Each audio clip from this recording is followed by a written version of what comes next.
En la breve regulación de este derecho, no se ha consagrado ningún artículo a mencionar ni a indicar cuáles son los modos de adquisición. Resultan entonces aplicables a la habitación los mismos modos que se utilizan para el usufructo.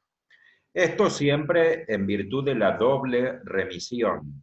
Recuérdese que el artículo 2159, que sí integra la regulación de este derecho, remite a la aplicación de las normas que regulan el uso. Y a su vez, el artículo 2155, que integra la regulación del uso, remite a las normas que regulan el usufructo. De ahí entonces que puede afirmarse que se aplican para el derecho real de habitación los cuatro modos de adquirir los derechos reales que resultan de aplicación tanto al usufructo como al uso. Es decir, que se adquiere este derecho por contrato, por acto de última voluntad, por prescripción y también por ley, en los casos que la ley indica. Para analizar cada uno de estos modos constitutivos, voy a compartir una pantalla con un gráfico y con algunos artículos de los cuales no hay ninguno que se encuentre adentro del título 10º que regula este derecho.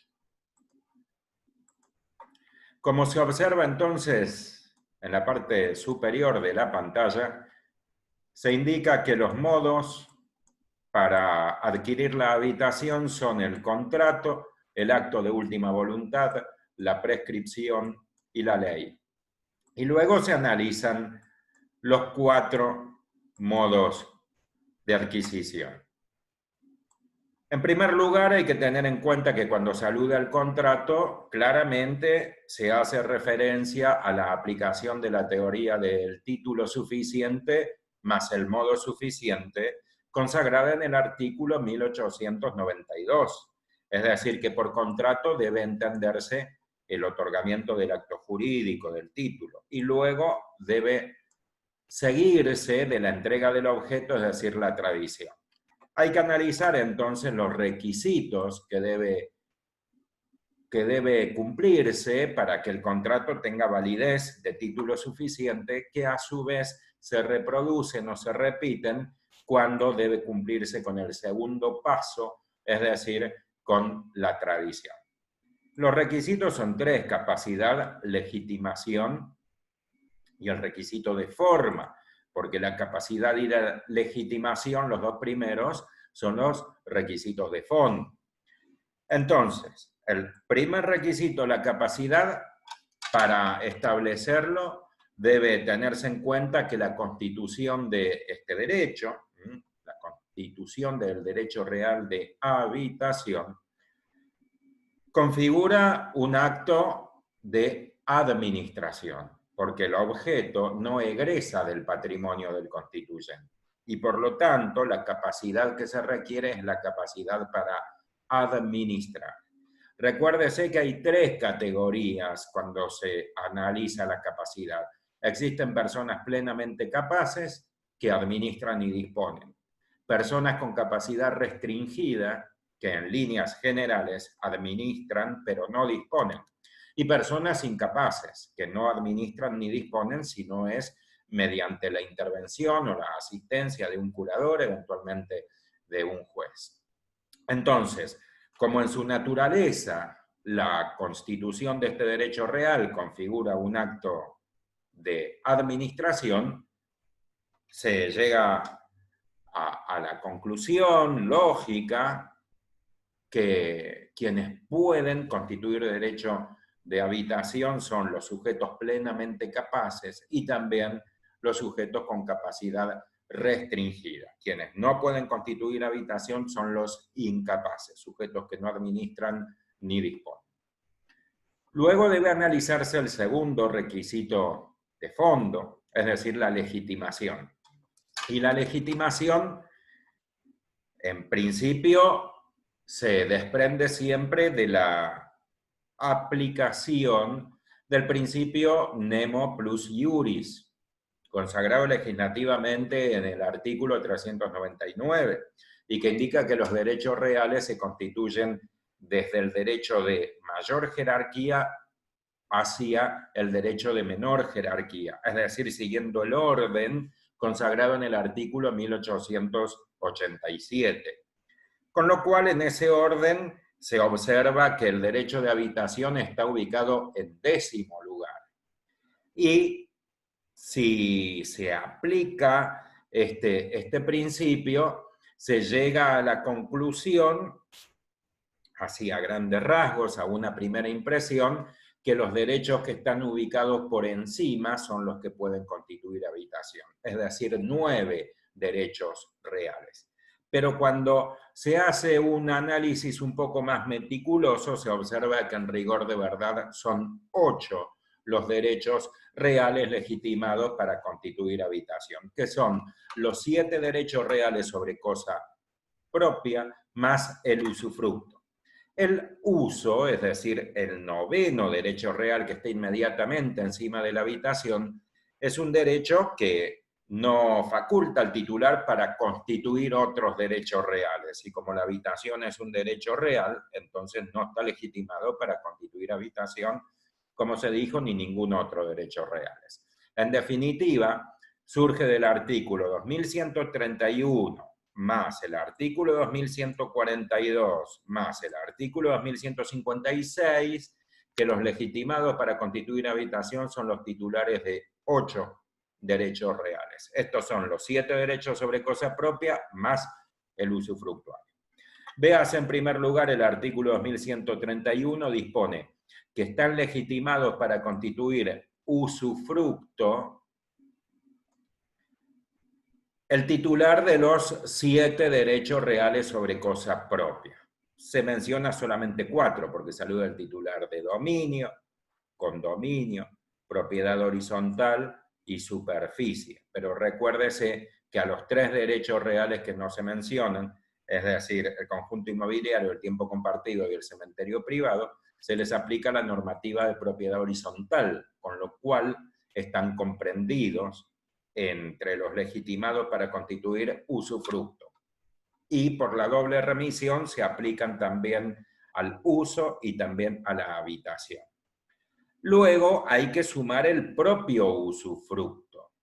Véase que el artículo 2142 indica que el usufructuario puede constituir los derechos reales de servidumbre, anticresis, uso y habitación.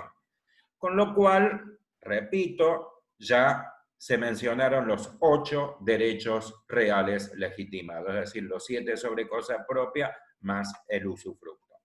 Para mayor claridad debe tenerse en cuenta el artículo 2156, que integra la regulación del derecho de uso, y esta norma indica que el usuario no puede constituir derechos reales. De ahí que el uso, ubicado en 9º lugar, no puede constituir habitación, aunque sea un derecho jerárquicamente inferior, porque está en el 10º lugar.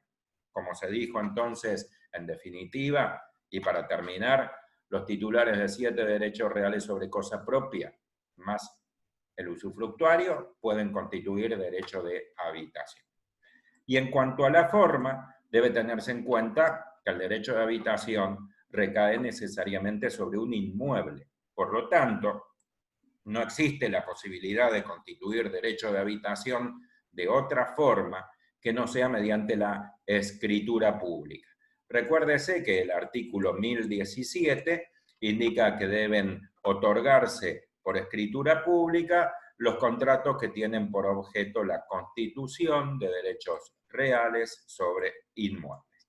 Y luego, una vez que se ha otorgado el contrato o título suficiente, como se lo llama en esta asignatura, debe procederse a la entrega del objeto, es decir, a cumplir con el modo suficiente o la tradición, para lo cual se requiere la capacidad, también la legitimación, y en cuanto a la forma, desde luego, que es la entrega física, la entrega material del objeto.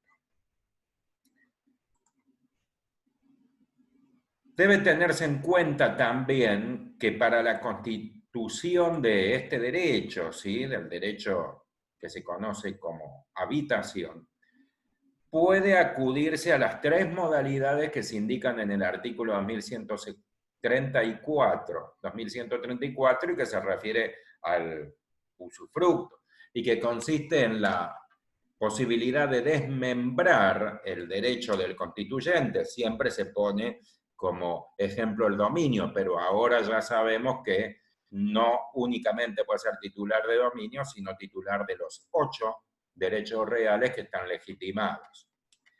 Entonces, el constituyente o titular de dominio en el ejemplo puede desmembrar su derecho en cualquier dirección. Por lo tanto, puede el titular de dominio transmitir la habitación y reservarse la propiedad desmembrada, o puede transmitir la propiedad desmembrada y reservarse la habitación, o puede también transmitir a dos personas distintas. A una, la propiedad desmembrada o la nuda propiedad, y a otra persona el derecho de habitación. Así es como se indica en el artículo 2134, que se refiere al derecho de usufructo, pero recuérdese que también es aplicable a la habitación. Luego se observa que también el derecho de habitación puede constituirse por acto de última voluntad, es decir, en un testamento, mediante la figura que se conoce con el nombre de legado, y que en el artículo 2490 se regula el legado de usufructo, pero también se puede aplicar para la habitación. Entonces, el sujeto que otorga su testamento y que se vale o utiliza esta figura del legado, y podrá ponerse como ejemplo el titular de dominio, aunque también puede ser titular de propiedad horizontal, también puede ser titular de conjunto inmobiliario, puede en su testamento otorgar un legado solamente de habitación, por ejemplo, a favor de un sujeto X. Con lo cual, al momento del fallecimiento, todos los bienes del patrimonio y el bien que se ha desmembrado se transmite a sus herederos naturales. Solamente la habitación es la que se transmite a favor del legatario. Puede hacerse también en sentido inverso, es decir, que el testador puede otorgar un legado de propiedad desmembrada porque la habitación también se transmite a los causavientes, a los herederos naturales. Por ejemplo, si yo soy una persona que al momento de mi muerte, en mi patrimonio tengo 10 inmuebles, todo lo que no sea objeto de legado se va a transmitir a mis herederos naturales. Entonces, puedo transmitir la propiedad desmembrada a favor de un legatario, con lo cual la propiedad plena de los 9 inmuebles que para nada fueron afectados, más la habitación del inmueble que se mencionó en el legado, se transmite a los herederos naturales. Y por supuesto que se puede también transmitir la propiedad desmembrada y la habitación a dos personas distintas. Para seguir con el ejemplo, como si yo tengo 10 inmuebles al momento de mi fallecimiento y decido que para mis herederos naturales vayan 9 inmuebles.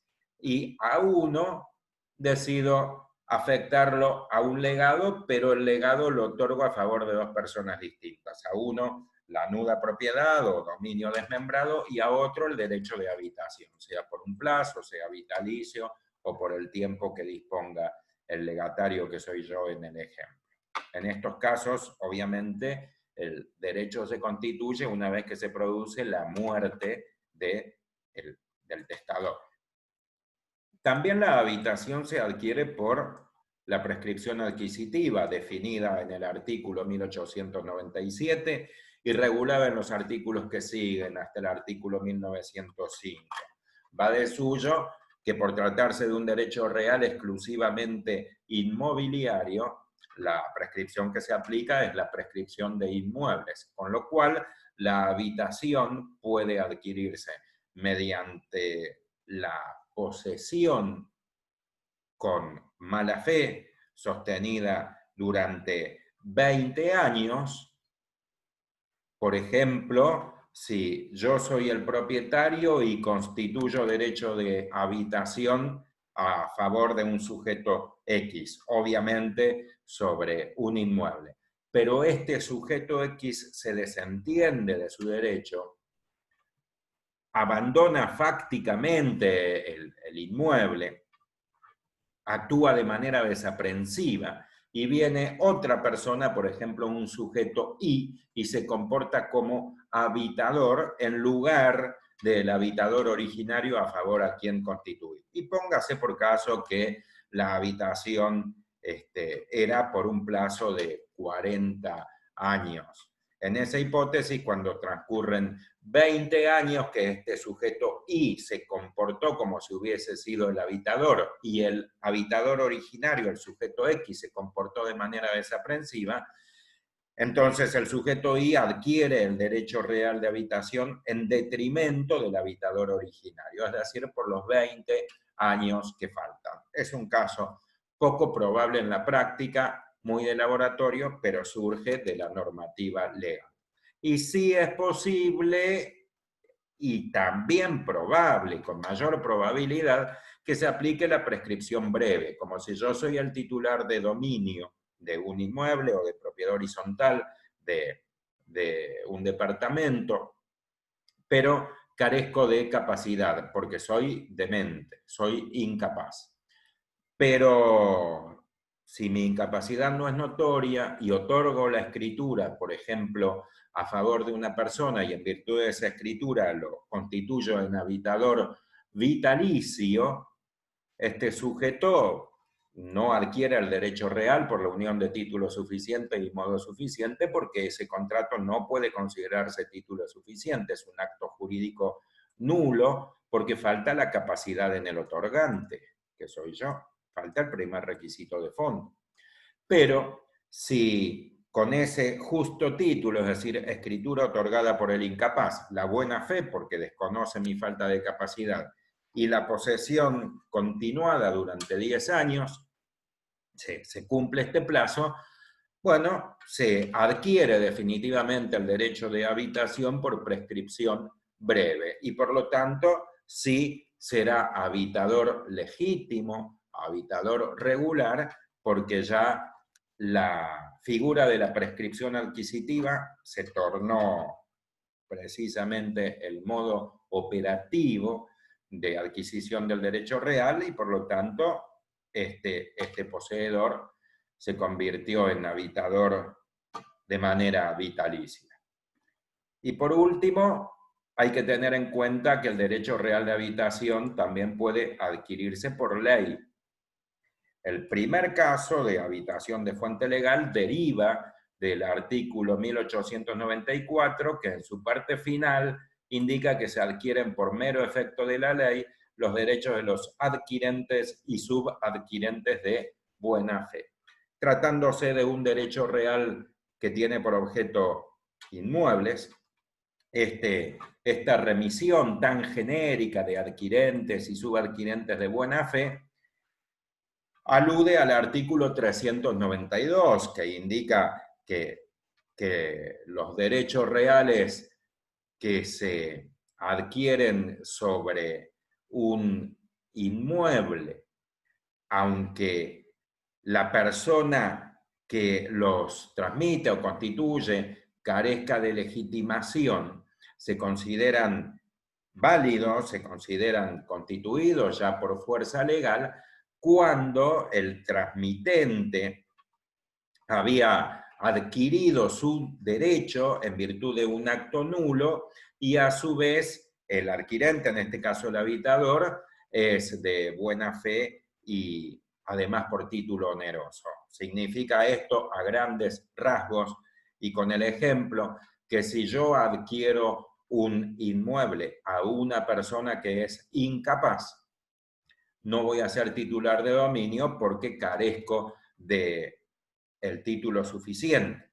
Pero si luego constituyo derecho real de habitación a favor de otra persona y esta persona es subadquirente de buena fe y por título oneroso, es decir, desconoce que mi acto jurídico era nulo y además me pagó por la constitución del derecho real, ese derecho queda regularmente constituido. No porque yo lo haya constituido válidamente, porque no puedo hacerlo, porque me falta la legitimación, porque no soy titular de un derecho real, porque se lo compré a un demente, por lo tanto, no tengo el título suficiente para convertirme en titular de dominio. Pero sí, este habitador, este adquirente, adquiere su derecho real en virtud de la ley. Es decir, ni yo tengo título suficiente ni el habitador tiene título suficiente. Pero el habitador tiene el texto legal que lo convierte en titular de ese derecho real en virtud de su buena fe y de su título oneroso, tal como lo dispone el artículo 392. Luego, debe tenerse en cuenta que hay dos casos más de habitación constituidos por ley y que con una técnica legislativa que aquí se considera defectuosa, no se ha indicado en el título de la habitación ni siquiera un envío, ni siquiera un artículo que remita a los dos casos específicos de constitución de este derecho por fuerza legal. Son dos casos que se aplican o se invocan en los procesos sucesorios y que se conocen como el derecho real de habitación del cónyuge supérstite, establecido por el artículo 2383, ese es uno, y el segundo es el derecho real de habitación del conviviente supérstite, consagrado en el artículo 527. Paso a analizar el primero, es decir, el derecho real de habitación del cónyuge supérstite. La norma bajo estudio dispone que el cónyuge supérstite tiene derecho real de habitación, vitalicio y gratuito de pleno derecho, sobre el inmueble de propiedad del causante, que constituyó el último hogar conyugal y que a la apertura de la sucesión no se encontraba en condominio con otras personas. Este derecho es inoponible a los acreedores del causante.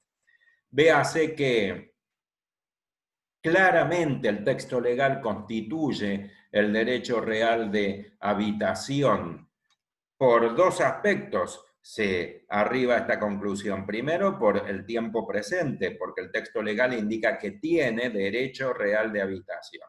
Y segundo, porque se utilizan los términos de pleno derecho. Lo cual, repito, hace incomprensible que no se haya puesto ni una remisión en el título 10, en esos 4 artículos que regulan el derecho real de habitación, para que el intérprete de la ley, cuando analiza o cuando estudia ese derecho, sepa que tiene un modo de constitución legal en otra parte del código. Del análisis de este artículo se observa, en primer lugar, que el sujeto de este derecho real es el cónyuge supérstite. Es decir, que debe existir, en primer lugar, una sociedad conyugal, es decir, debe haber matrimonio. Entonces, tómese, por ejemplo, que el causante soy yo, bueno, el titular de este derecho va a ser mi cónyuge. En el ejemplo será mi esposa. También puede ser el marido de él o la esposa de ella, o también puede ser el marido de ella. Tiene que haber entonces vínculo matrimonial. El objeto sobre el cual recae este derecho es el inmueble de propiedad del causante. Por razones de caballerosidad me voy a morir yo y el cónyuge supérstite va a ser mi señora. Significa que el inmueble está en mi patrimonio y en el momento del fallecimiento integra el acervo sucesorio. Luego se exigen 2 requisitos. que haya sido asiento del hogar conyugal es el primero, es decir, que vivíamos en ese inmueble con mi señora, con el cónyuge supérstite. Y además que haya sido de titularidad exclusiva, es decir, que no haya sido un condominio que tenía el fallecido con otra persona, que no haya sido un inmueble que yo compré en condominio con otra persona, ni que heredé y por lo tanto parte de mi hermano y parte mía. Tiene que ser el 100%, la titularidad exclusiva, es decir, objeto de dominio exclusivo, lo cual es una redundancia porque el dominio siempre es exclusivo, pero tiene finalidad esclarecedora.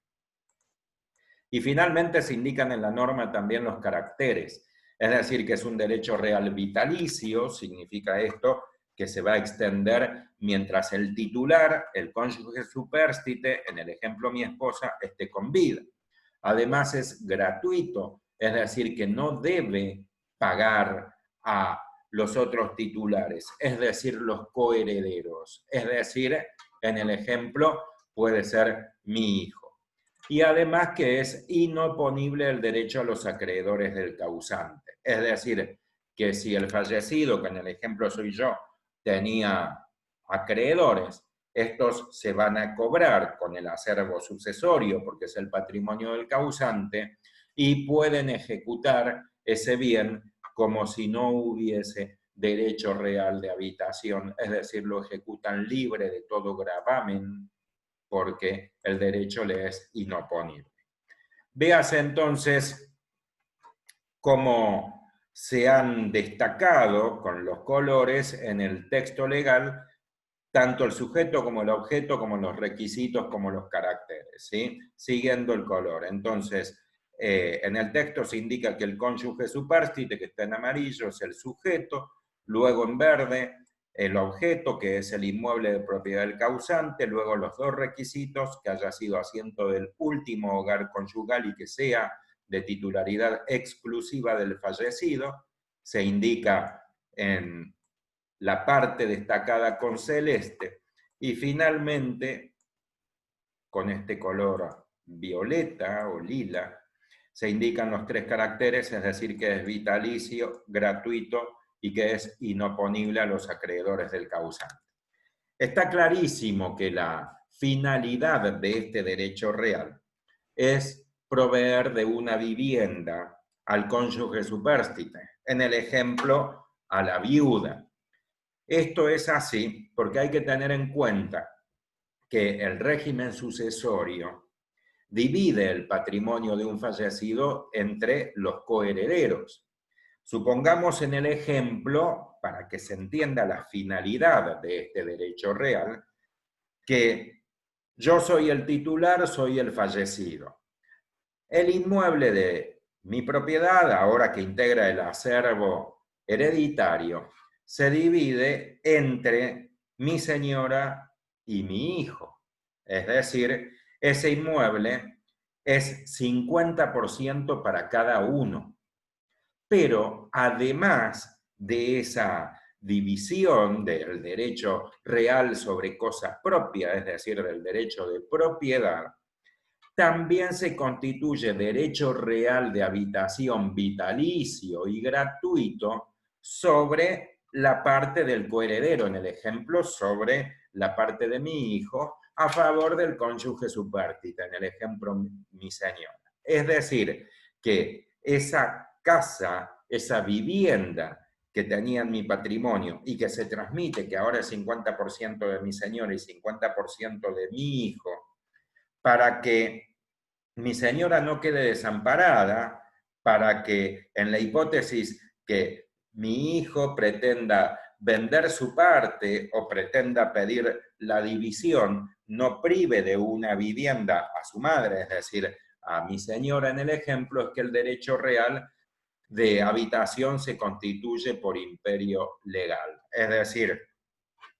podrá el coheredero, en el ejemplo mi hijo, vender su parte, pero el valor venal va a ser muy escaso porque cualquier persona que adquiera ese 50% va a tener que permitir la habitación gratuita y vitalicia a favor del cónyuge supérstite sobre ese inmueble. Es decir, que tiene la vivienda asegurada de por vida para aquellas personas, aquellas mujeres, en el ejemplo que puse, también podría ser para el viudo en lugar de la viuda, cuyos hijos, bueno, actúan de manera desaprensiva con los progenitores y pretenden vender su parte sin importarle que el hecho de que el cónyuge supérstite retire su mitad no le alcance para comprar otro inmueble, debe alquilar y en poco tiempo, en pocos años, quedarse sin una vivienda, es que acude el derecho en auxilio de estas personas mediante la constitución de este derecho real, que repito, en nada modifica el derecho de propiedad. El inmueble sigue siendo 50% del cónyuge supérstite y 50% del otro heredero, o se dividirá de distintas maneras según la cantidad de herederos. También puede ser 25% para cada uno, si hay 3 hijos, más el cónyuge son 4, por eso queda una cuarta parte para cada uno. Pero siempre el cónyuge supérstite tiene el derecho real de habitación vitalicio y gratuito.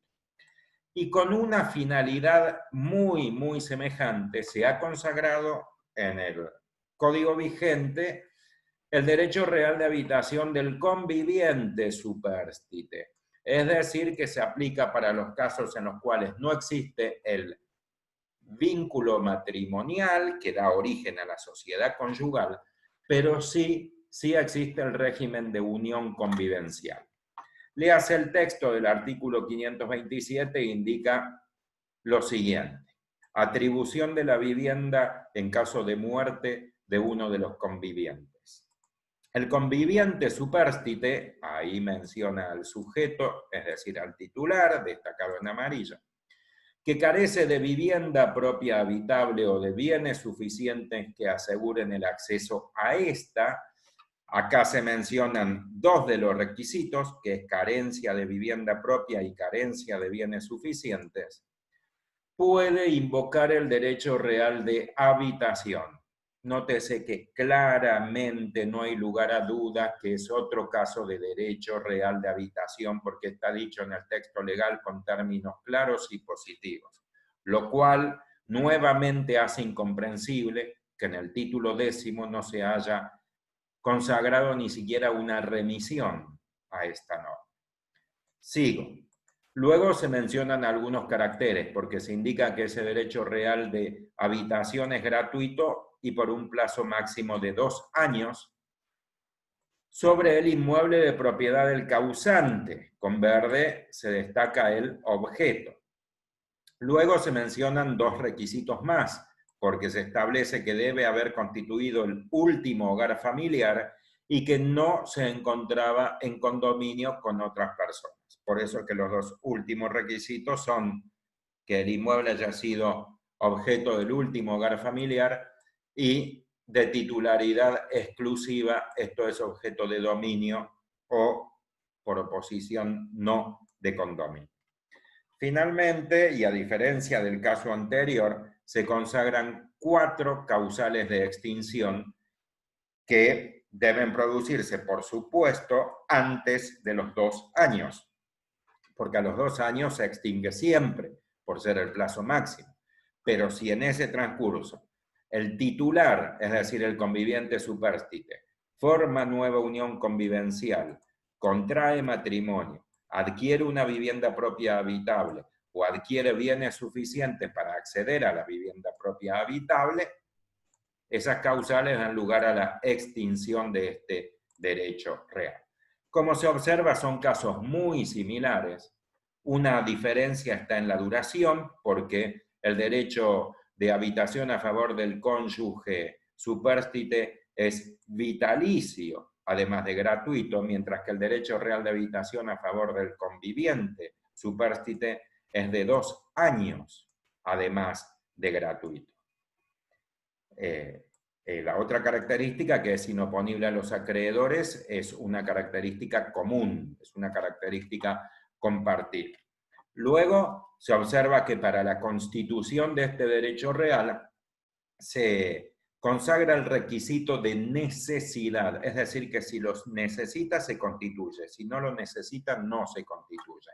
Y para establecer cuándo se considera la necesidad del conviviente supérstite, se establece que se considera que lo necesita si carece de vivienda propia, habitable, o si carece de bienes suficientes. En el texto se indica que carece de vivienda propia habitable o de bienes suficientes que aseguren el acceso a esta.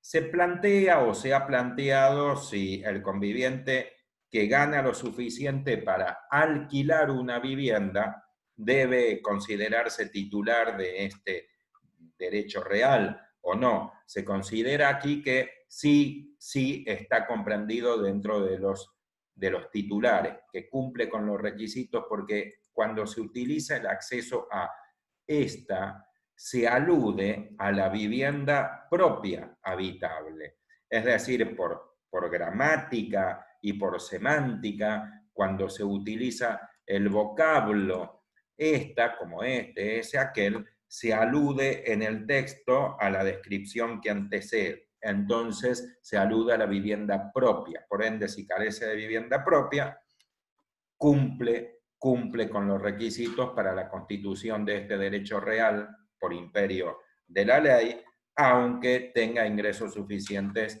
para alquilar un objeto, un inmueble que le sirva como vivienda. Y finalmente, una diferencia muy notoria y muy marcada es que el derecho real de habitación del conviviente supérstite tiene 4 causales específicas de extinción que para nada han sido indicadas en el derecho real de habitación del cónyuge supérstite. Con esto doy por terminada la exposición, dejo de compartir la pantalla. Espero que les haya sido ilustrativa y espero verlos pronto en una reunión presencial o virtual como esta. Muchas gracias por dedicarme su tiempo.